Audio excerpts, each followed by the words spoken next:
And Hindi के एक नए एपिसोड में आपका स्वागत है जहां आपके लिए लेकर आते हैं इंडियन डिफेंस की कुछ प्रमुख अपडेट्स को। और आज के अपनी अपडेट की शुरुआत करेंगे हम लाइट कॉम्बैट एयरक्राफ्ट तेजस की एक तस्वीर को लेकर आई रिपोर्ट से। दरअसल सोशल मीडिया में इस समय लाइट कॉम्बैट एयरक्राफ्ट तेजस की एक तस्वीर को काफ़ी ज़्यादा वायरल किया जा रहा है जहाँ पर ये एक पायलन में माउंट किया गया है। दरअसल ये रैंप कैसा है और ये प्लेटफॉर्म कैसा है जिसमें इसको माउंट किया गया है, इसका क्या मतलब है, आइए इसको समझने की कोशिश करते हैं।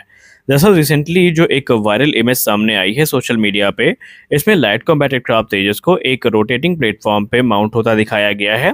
और ये जो रोटेटिंग प्लेटफॉर्म है ये basically defence research and development organisation के open range RCS measurement facility जो कि डुंडीगल में स्थित है उसका ही एक हिस्सा है और ये तस्वीर वहीं से ली गई है।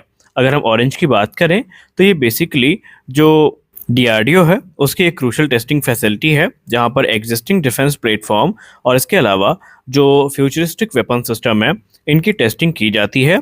यहाँ पर बेसिकली जो रेडार क्रॉस सेक्शन मेजरमेंट है इसको ध्यान में रखा जाता है और ये जो फैसिलिटी है इसमें जो आरसीएस मेजरमेंट है इसको कंडक्ट किया जाता है।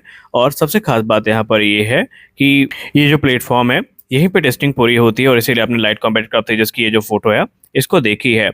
अब अगर हम इस वर्सटाइल प्लेटफॉर्म की बात करें तो इस प्रकार से डिज़ाइन किया गया है कि ये बेसिकली अलग अलग प्रकार के जो प्लेटफॉर्म है इनको एकोमोडेट कर सकता है, जिसमें स्केल मॉडल से लेकर के डमी मॉकअप और ऑपरेशनल लाइट एयरक्राफ्ट से लेकर के सुखोई 30 MKI जैसे जो हैवी वेट फाइटर्स हैं इनको भी यहाँ पर प्लेस किया जा सकता है।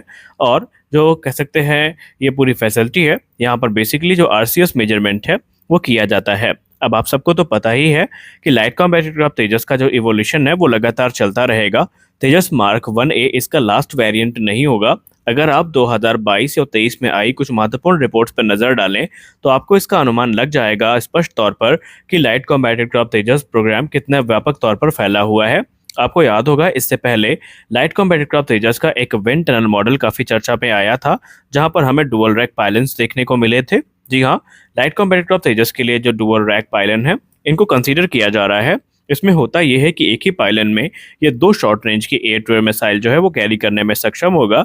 इससे इसकी जो कॉम्बैट कैपेबिलिटी है ये काफ़ी ज़्यादा इन्हेंस हो जाएगी। हालांकि जो डुअल रैक पायलन है इनमें जो एशरैम मिसाइल है इसको ही आगे चल के भविष्य में कैरी करेंगे। बीवीआर मिसाइल्स के इंटीग्रेशन की इसमें कोई बात अभी भी नहीं हुई है, हालांकि ये चीज़ें बाद में होंगी। अभी इनिशियल जो ऑर्डर प्लेस किए गए हैं भारतीय वायुसेना के द्वारा इनमें अभी हमें ऐसा कुछ भी देखने को नहीं मिलेगा।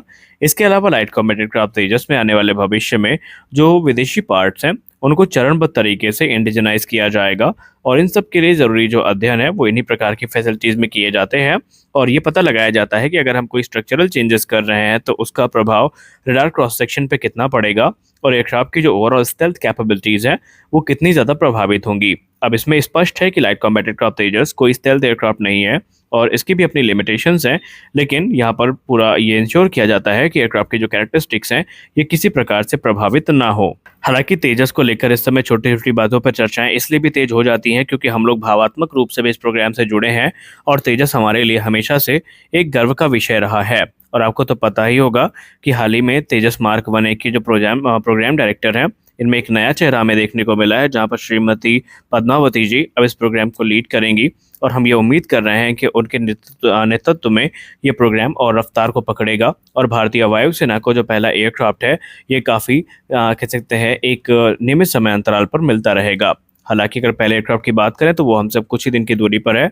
15 अगस्त यानी स्वतंत्रता दिवस के अवसर पर हमें पहला तेजस मार्क 1A डिलीवर होता दिखाई पड़ेगा। हमारी अगली बड़ी अपडेट यूरोफाइटर टाइफून को लेकर आ रही है। अब यहाँ पर यूरोफाइटर टाइफून को लेकर के आमतौर पे भारत में जो चर्चाएं होती हैं वो इसलिए होती हैं क्योंकि इसे एमआरएफए में एक टॉप कंटेंडर माना जाता है और ये राफेल F4 स्टैंडर्ड और F-15EX को एक तगड़ा कंपटीशन भी दे रहा है। लेकिन इस बार यूरोफाइटर टाइफून किसी और कारण से चर्चा में आया है। आपको याद होगा जब तेजस मार्क 1A क्रैश हुआ था या मार्क 1 क्रैश हुआ था बेसिकली, तो उस समय एक ये एक्टिव एक्सरसाइज का हिस्सा था और वो काफ़ी चर्चा में था। तो ठीक कुछ ऐसा ही अब यूरोफाइटर टाइफून के साथ हुआ है। आप सबको पता है कि इस समय ऑस्ट्रेलिया में एक इंटरनेशनल एक्सरसाइज जो है जिसको हम एक्सरसाइज पिच ब्लैक 24 के नाम से जानते हैं ये आयोजित की जा रही है जिसमें अलग अलग देश पार्टिसिपेट कर रहे हैं। और उसी समय आज चौंकाने वाली रिपोर्ट सामने आती है जब बताया जाता है कि इटालियन एयरफोर्स का यूरोफाइटर टाइफून एयरक्राफ्ट अचानक से क्रैश हो जाता है गनीमत ये रहती है कि क्रैश के दौरान जो पायलट होते हैं वो सक्सेसफुली इजेक्ट करने में सक्षम होते हैं और उन्हें कोई हानि नहीं आती है। दरअसल ये जो हादसा हुआ था ये एक रिमोट रीजन में हुआ था, नॉर्दर्न टेरिटरी के, और इसीलिए इसमें जान माल का नुकसान ज़्यादा नहीं हुआ। हालांकि मार्टिन बेकर जो कि इजेक्शन सीट के निर्माता है, उसने भी इस क्रैश को कंफर्म कर दिया है और उन्होंने ये सुनिश्चित कर दिया है कि जो पायलट हैं वो पूरी तरीके से सुरक्षित हैं। अब अगर हम ऑस्ट्रेलियन डिपार्टमेंट ऑफ डिफेंस के स्पोक्स पर्सन की बात माने तो उन्होंने मीडिया वक्तव्य के दौरान ये कहा है कि जो मीडिया पर्सनल हैं उन्होंने सुबह 10:45 पर रिस्पॉन्ड किया था कि एक एयरक्राफ्ट में इमरजेंसी की स्थिति है और ये एक्सरसाइज जो है, सॉरी, ये जो एयरक्राफ्ट है ये एक्सरसाइज एरिया में है। और बाद में पता चलता है कि ये यूरोफाइटर टाइफून होता है जो कि क्रैश हो जाता है, और जैसे ही क्रैश की खबरें सामने आती हैं तुरंत जो रेस्क्यू टीम है इनको वहाँ पर भेजा जाता है और सर्च एंड रेस्क्यू हेलीकॉप्टर की सहायता से पायलट को बहुत जल्दी बरामद भी कर लिया जाता है। अब ये जो एक्सरसाइज थी इसमें कहा जाता है कि तकनीकी खामियों के चलते या फिर इंजन फेलियर के चलते ये एयरक्राफ्ट क्रैश हुआ होगा। हालांकि जो इनिशियल अनुमान लगाए जा रहे हैं उसमें इंजन फेलियर की खबरें सामने आई हैं। हालांकि चौंकाने वाली बात एक ये है कि ट्विन इंजन एयरक्राफ्ट है टाइफून, और क्या दोनों इंजन क्रैश हो गए, ये थोड़ा कह सकते प्रैक्टिकल नहीं लगता है। इसलिए अभी जब तक इन्वेस्टिगेशन पूरी नहीं हो जाती किसी निष्कर्ष में आने की ज़रूरत यहाँ पर नहीं है, और हो सकता है कि यहाँ पर जो सिस्टम फेलियर है उसकी वजह से भी ये क्रैश हुआ हो। अब अगर हम रिपोर्ट्स की बात माने तो पायलट को बरामद करके सीधा उन्हें हॉस्पिटल पहुंचाया गया था, जहां पर प्रिकॉशनरी चेकअप के बाद उन्हें रिलीव कर दिया गया है। एक्सरसाइज पेज ब्लैक की बात करें तो ये एक जानी पहचानी एक्सरसाइज है जो कि हर 2 वर्ष में आयोजित करी जाती है, और यहाँ पर जो इंटरनेशनल जो पूरी की पूरी कह सकते हैं वायुसेना है उनमें से बहुत बड़ा हिस्सा यहाँ पर आपको देखने को मिल जाता है। फॉर एग्जांपल अगर हम इस एक्सरसाइज की बात करें तो ये जुलाई 12 से अगस्त 2 तक चलने वाली है, जहाँ पर 140 एयरक्राफ्ट और 4000 पर्सनल है 20 अलग अलग देशों के, और इसीलिए 43 साल की हिस्ट्री में इसे सबसे बड़ी एक्सरसाइज के तौर पर देखा जा रहा है। और ये जो एक्सरसाइज है इसमें रॉयल ऑस्ट्रेलियन एयरफोर्स के अलग अलग एयरबेस एक्टिव हैं। फॉर एग्जांपल जो प्राइमरी एक्सरसाइज कंडक्ट की जा रही है ये रॉयल ऑस्ट्रेलियन एयरफोर्स के डार्विन बेस से हो रही है। इसके अलावा जो टिंडल बेस है नॉर्दर्न टेरिटरी में, ये भी एक महत्वपूर्ण भूमिका निभा रहा है। तो वही रॉयल ऑस्ट्रेलियन एयरफोर्स का जो क्वींसलैंड में बेस है, वो जो टैंकर एयरक्राफ्ट हैं, ट्रांसपोर्ट एयरक्राफ्ट हैं, उनको होस्ट कर रहा है।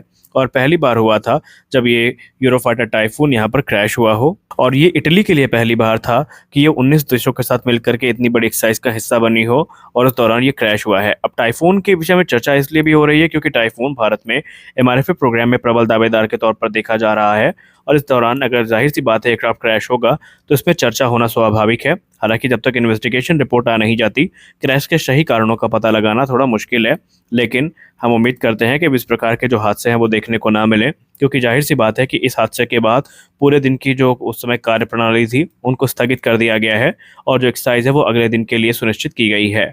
तो आज के इस वीडियो में बस इतना ही, मिलते हैं अगले वीडियो में कुछ और अपडेट्स के साथ। तब तक के लिए जय हिंद।